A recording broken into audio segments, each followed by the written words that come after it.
अस्सलाम वालेकुम।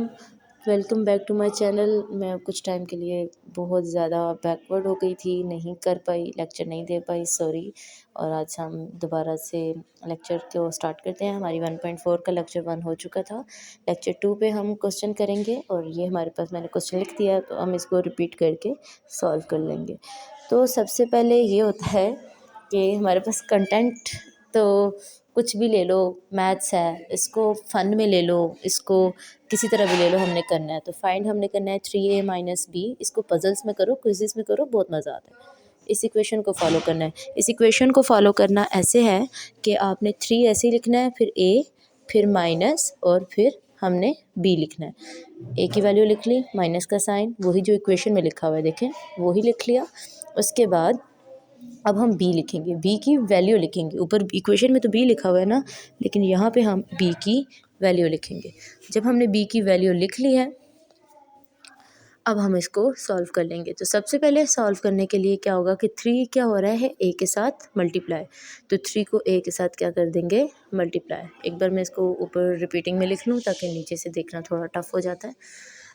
वैसे हो तुसी सुनाओ, सारे ठीक ठाक हो? क्या करते रहे हो इन दिनों? मैथ्स इतनी बुरी नहीं है। तो 3 को मल्टीप्लाई किया 1 से, 3 1 ज़ा 3 आ जाएगा। फिर 3 को मल्टीप्लाई करेंगे 2 से, 3 2 ज़ा 6 आ जाएगा। मैं ये तफसील में इसलिए लिख रही हूँ कि कुछ बच्चों को मसला हो जाता है। ओवरऑल डायरेक्ट में जो लिखना चाहते हैं वो डायरेक्ट में भी डायरेक्ट आंसर लिख सकते हैं। 3 1 ज़ा 3 डायरेक्ट लिख दें, 3 6 9 12 एंड इस तरीके से। माइनस बी की मैट्रिक्स वैसे ही सेम साथ में हमारे पास कंटिन्यू हो जाएगी। ओवरऑल सर्दियाँ भी ख़त्म हो रही हैं, मौसम भी ख़राब है, बाकी सबको भी ध्यान से रहना चाहिए। ये हमने लिख लिया इस तरह। उसके बाद एक मिनट,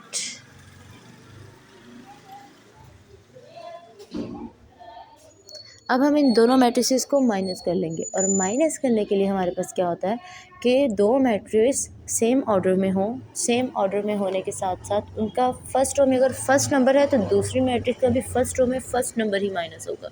ठीक है, ये नहीं है कि फर्स्ट रो का फर्स्ट नंबर वहाँ से हम सेकेंड रो का फर्स्ट नंबर ले लें। No, same positions same signs तो नहीं होते, खैर सेम पोजीशंस होती हैं, तो सेम पोजीशंस को हम फॉलो करते हैं और उन्हें आपस में माइनस करते हैं और सब्ट्रैक्ट करते हैं।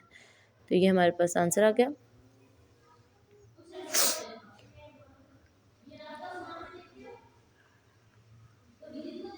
बीच में से मुझसे भी मिस्टेक्स हो जाती होती हैं, और मिस्टेक्स तो सब करते हैं, खैर कोई भी परफेक्ट नहीं होता, तो उसके लिए आई एम सॉरी, बट फिर भी।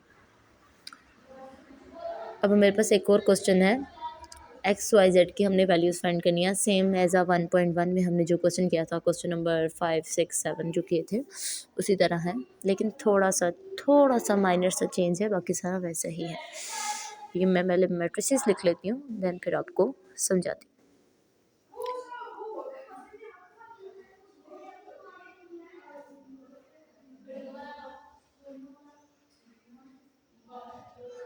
अच्छा, ये 3 जो है अंदर मल्टीप्लाई हो रहा है, इसको हम मल्टीप्लाई कर देंगे। 3x 3y 3z, कोफिशिएंट सब के साथ 1 है तो 1 मल्टीप्लाई बाय 3 3 ही होगा। इक्वल टू के साइड जाएंगे तो ये दो मैट्रिसेस आपस में प्लस हो रही हैं। सेम मैंने कहा था कि सेम पोजीशन वाले आपस में प्लस होंगे। x + 4 6x + x = 5 -1 + 3 + w 2w + 3, उस तरीके से।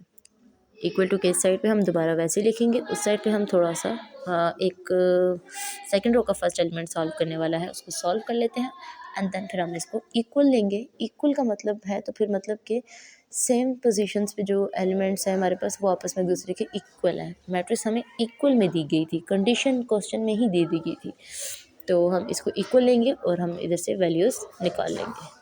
3x इक्वल है x + 4 के, तो 3x हमने x + 4 के इक्वल लिया।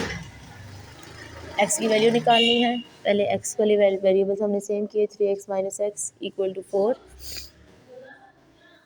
3x - x आ जाता है हमारे पास 2x = 4, और ये हमारे पास x की वैल्यू आ जाती है 2।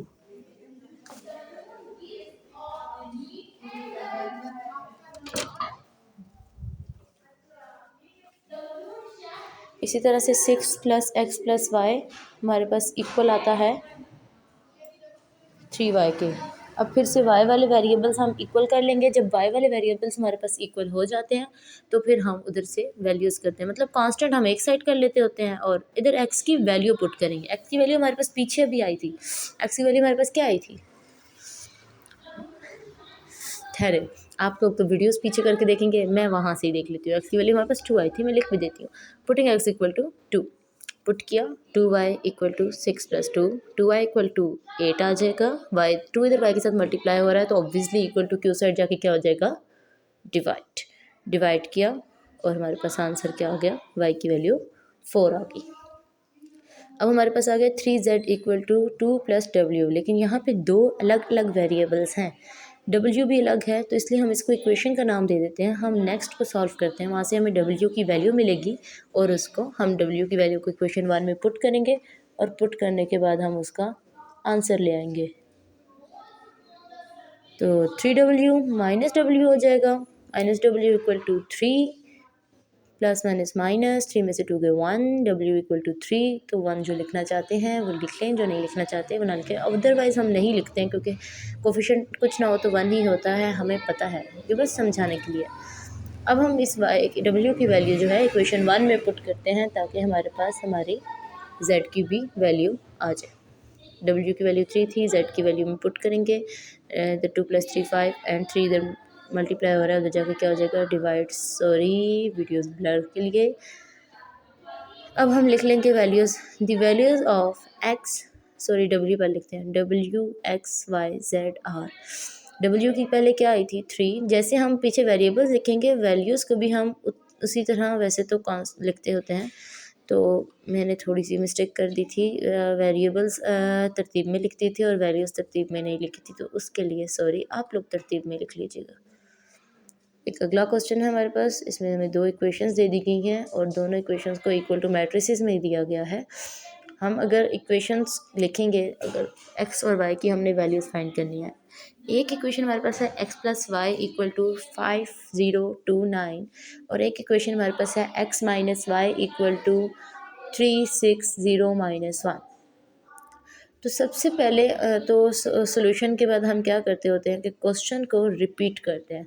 हम जितना क्वेश्चन रिपीट करेंगे क्वेश्चन लिखने के बाद सॉल्यूशन में जब क्वेश्चन एक बार रिपीट हो जाता है ना, तो हमारा बहुत ज़्यादा डिसेंट सॉल्यूशन सॉल्व लगता है और ये एक एग्ज़ाम में भी अच्छी लुक देता है। कुछ लोग डायरेक्ट सॉल्व कर लेते हैं, तो डायरेक्ट सॉल्व आप रफ में करिए, लेकिन नीट वर्क में आप डायरेक्ट सॉल्व ना करें।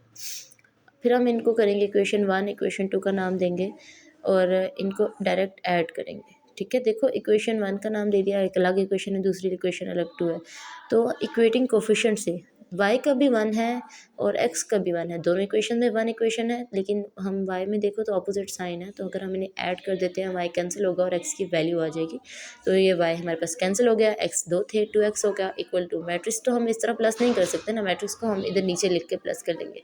पहली मैट्रिक्स लिख ली एंड देन सेकंड लिख ली प्लस, और प्लस का आपको पता है कैसे प्लस करते हैं, फर्स्ट नंबर दूसरे नंबर सेकंड नंबर पे प्लस होगा, लेकिन सेम पोजीशन पे। 5 + 3, फिर थोड़ा सा फासला, सेकंड फर्स्ट रो का सेकंड एलिमेंट क्या है 2, दूसरी साइड पे फर्स्ट रो का सेकंड एलिमेंट क्या है 6, 2 + 6 0 + 0 and 9 + -1। Clear. 2x equal to 5 + 3 हमारे पास क्या आ जाता है 8, 2 + 6 हमारे पास क्या आ जाता है 8, इसको हम 2 पे डिवाइड करेंगे और ये हमारे पास आंसर्स आ जाएंगे 4। किसी को कोई इशू हो, कोई मसला हो तो वो मुझसे पूछ सकता है। बीच में से 1.4 के कुछ क्वेश्चन बहुत इजी थे, मैंने इससे ऊपर वाले वो क्वेश्चंस नहीं किए हैं। अगर आप में से कोई किसी को ना समझ आए तो फिर मुझे बताइएगा, मैं कर दूँगी। x equal to 4 4 0 4। अब हम क्या करेंगे, x की वैल्यू को इक्वेशन 1 या 2 जो हमने लिखी थी 1 में पुट कर लो या 2 में पुट कर लो, तो बेसिकली 1 में पुट कर लेंगे तो उसमें हमें y की वैल्यू मिल जाएगी। जब इक्वेशन 1 में हम पुट करेंगे तो इक्वेशन 1 हमारे पास क्या थी, x + y equal to 5 2 0 9। x की जगह हम वैल्यू पुट कर लेंगे, क्या थी,